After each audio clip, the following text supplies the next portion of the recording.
regarding the same matter. It's about Dr. Hanan Al-Mutawa, and she is a co-founder and CEO of Royal Britannia Kindergarten and a lot more. But before of that, don't forget you're still with us right here at To The Point.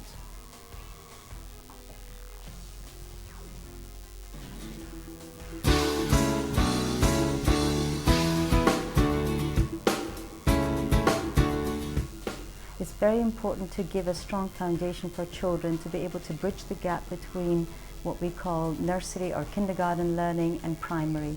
So having a structured curriculum to allow children to learn the maths, the English writing skills, which comes down to what we call numeracy and literacy, and allow them to then go and access the primary age group seamlessly. The English National Curriculum learns science, technology, English, arts and maths. And in that environment, we teach hydroponics, we teach gardening, we teach the values of looking after the environment, recycling, the energy such as water, electricity. So science is a fundamental element in our curriculum. Hence you'll see the hydroponics garden, the indoor garden allows children to learn by true living products. And when the children arrive in the morning, they do circle time and they're met with teachers who are totally excitable, and the curriculum is developed through them. After sort of circle time, they would then do a plenary, which is explaining to the child what they're going to do for the rest of the day.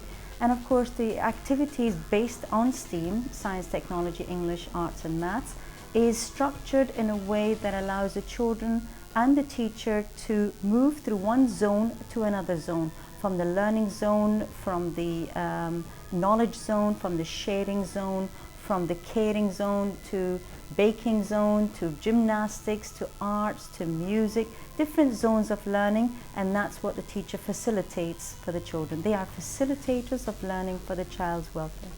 Basically take over the classroom and they become the teachers in one sense. They tell us how they wish to learn. We give them the tools and they use those tools to facilitate their learning. And in science, we teach sort of the basic skills of understanding the environment, taking what we grow, like in our hydroponics, the vegetables, the carrots, the greens, the tomatoes, taking it into the kitchen and teaching them cooking, which is also a science because you're mixing foods, understanding where food comes from. We have the hydroponics and we have the aquaponics, which the kids then see how fish are surviving in water, and the waste of fish is then sent to the plants regenerate that, becomes oxygen and other nutrients for plants, and how the plants grow.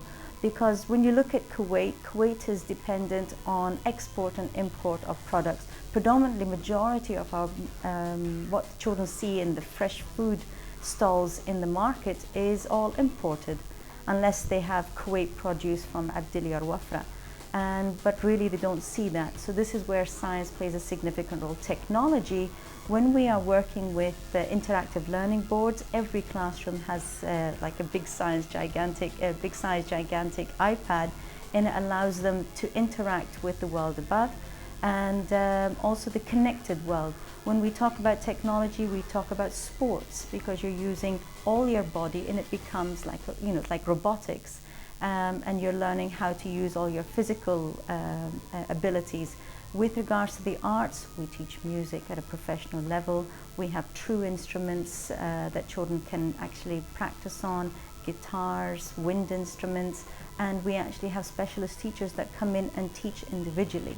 And of course mathematics. Mathematics is the key, as science is the key to learning a lot of our skills of understanding the world of money, exchanging, buying points when they've done something really well. So the whole energy of learning within RBK is actually what is happening in the outside world. We brought the outside in for the child.